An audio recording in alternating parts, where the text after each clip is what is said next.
бусад хүмүүсийн үдсээр бүр нэлээд ядарчлаа гэдэг шиг. Миний нэр Амар Мэд, хөгжлийн чиглэл төрийн бас байгууллагын менежер. Бэст гэдэг Америкийн нэгдсэн улсын хөгжлийн санхүүжилттэй Бэст гэдэг хөтөлбөрийн засаг компани засаг тариалан зохицуулагч.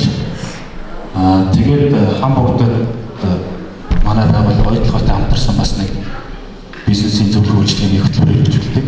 Тэнд Хамбург салбарын захирал тэгээд тэнд бас нэг ажил хариуцдаг.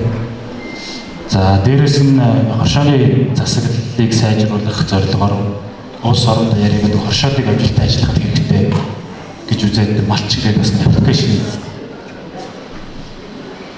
аппликейшн хөгжүүлээ явуулдаг байгаа.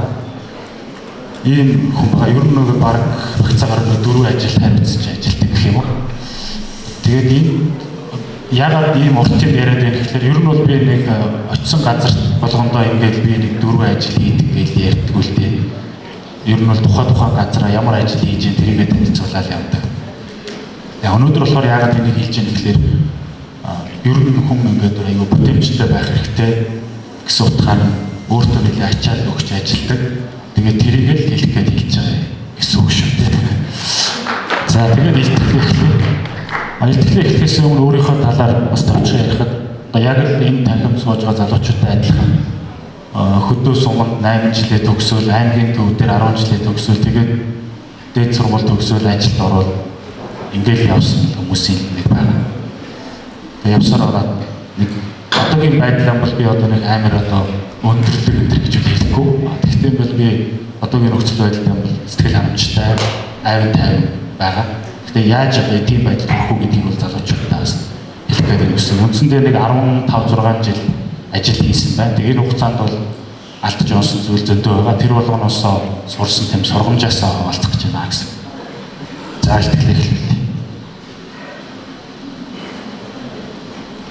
За тэгээ нэгдүгürt бол яг нөгөө залуучуудыг харангуут яг би өөртөө адилхан нэг юм санаанд ордог нь юу вэ гэхээр бол яг баг байхдаа 10-д 20-д байхдаа би яг нэг тийм цангах мэдрэмж их төрдөг байсан. Тэр нь юу вэ гэхээр магадгүй нөгөө нэг мөнгө ч юм уу, алдар нэр ч юм уу, амжилт ч юм уу тий. Яг одоо залуу хүнд байхгүй тэр бүх зүйлийг одоо бий болгохын төлөө яарах, тэргээр цангах ийм мэдрэмж байдаг. Тэгээд энийг бол би буруу гэж хэлэхгүй. Гэхдээ хитрхи их яарах юм бол энэ бас өөртөө айгүй халгаатай байдаг юм аа гэдгийг бол яг амьдралаараа ойлгосон байгаа. Тэгэхээр яарвал даарна гэдэг нь та бүхэн санаж явах хэрэгтэй. Амьдралыг чинь яг одоо өмнө чинь байгаа тэр зүйл чинь өөрөөр чинь илүү их утга учиртай шүү. Яаж мөнгөтэй болох уу гэж битгий бодоорой. Яаж одоо амжилттай болох уу гэж битгий бодоорой. Яаж алдар нэртэй болох уу гэж битгий бодоорой. Би яг та нарын насны дээр энэ болгоныг бодоод явсан. Тэгвэл буруу байсан гэдгийг ойлгосон.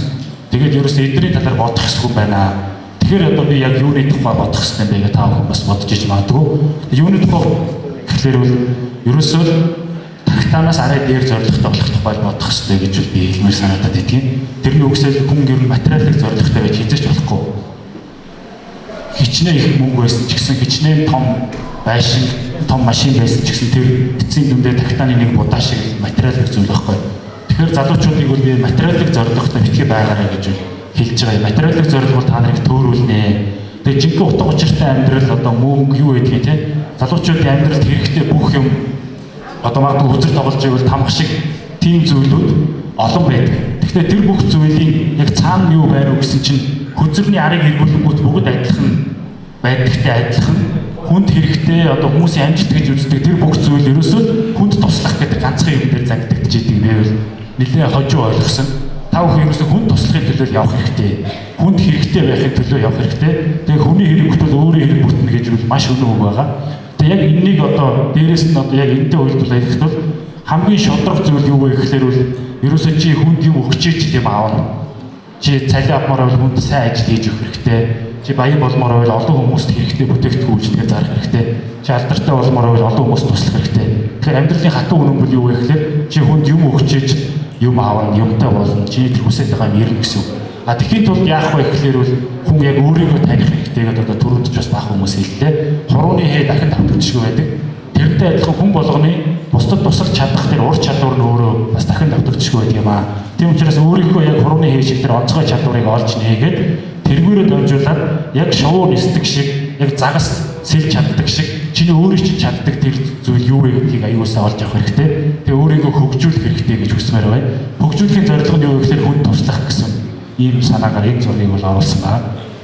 За тэрнээс гадна энэ болжим руу өчирт найдаад энэ суугаад байдаг юм биш. Ерөөсөө өөрөө нисч чадна гэдэгт итгэлтэй учраас ямар ч нарийн өчир дээр сууж чаддаг гэдгийг бас хэлмээр байна. За тэгээд өөрийгөө таних хэрэгтэй юм бэ гэхээр яагаад бусдаас өөр байх хэрэгтэй юм бэ гэхээр бол бусадтай адилхан байх гэж хичээгээд бусдыг дөөрөөд эхлэхээр хүмүүс яадаг вэ гэхээр төгжрөл орчдөг. Бүгд л нэг менежер болохгүй, бүгд л нэг эдийн засгийн төлөвтэй яваад идэг. Өөрийгөө таньсан хүмүүс яадаг вэ гэхээр бол өөрийн гэсэн зам дээр ганцаараа явж байгаа. Чамд ямар ч төгжрөл байхгүй, чамд өрсөлдөгч байхгүй гэсэн. Тэгэхээр ер нь бол залуучууд битгий хажууд хүнтэйгээ өөрийгөө харьцуул, битгий найзтайгаа харьцуул, зүгээр өөрийнхөө замыг олох хэрэгтэй гэсэн. Өөрийнхөө замыг, өөрийнхөө ур чадварыг олох хэрэгтэй гэсэн. За ингээд өөрийнхөө замыг олчоод, өөрийнхөө юу хийж чаддгаа олчоод, тэгээд бусдад туслахын төлөө явж байгаа хүнийг бол би зөв зам дээр явж байгаа гэж хэлсэн. Хэрвээ чи зөв зам дээр явж явах юм бол ямар нэг зүйл рүү яарах, бусдтай өөрийгөө харьцуулах юм ямар ч шаардлагагүй болно. Чи хизээ нэгэн цагт чам тэр мөнгө гэдэг юм чи ирнэ. Хизээ нэгэн цагт чам тэр амжилт гэдэг юм чи ирнэ гэсэн. За тэгээ энэ зургийг би бас хүмүүст харуулах ингээд дуртай. Хүн болгоны ур чадвар бол өөрөө харилцаа адил үү? Тэгэхээр хамгийн гол хаазад толгой шиг хэрэгтэй. Чи ямар машинтай байх нь чухал биш. Чи ямар мэдлэг ур чадвартай байх нь ер нь их чухал биш. Хаазад толгой шиг хэрэгтэй гэж хэлмээр байдаг. Тэрний үе гэхээр цагийн менежмент, цагийн бүтээмжийн тухай ярьж байгаа.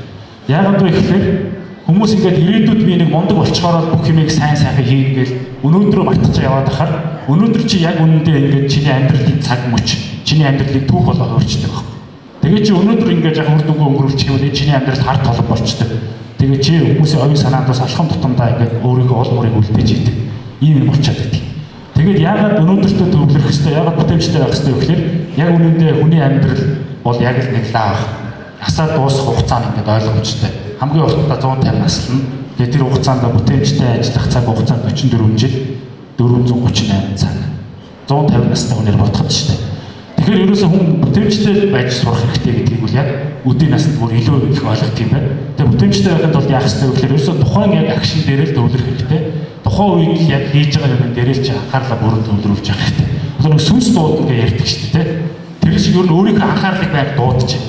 Хөөш хаана байна? Наашиг. За энэ ажлыг хоёулаа хамт хийя гэх тээ дуудаж явах хэрэгтэй гэсэн. За тэгээд дээрээс нь одоо манай залуучууд их түгээмэл зүйл юу вэ гэхээр ажил руугаа ингээ айгүй яарад очиж байгаа. Тэгээд цагаа бүртгүүлж байгаа. Тэгсэн мөртлөөс ажил дээр ерөөсөө бүтээмжтэй байж чадахгүй болчихно.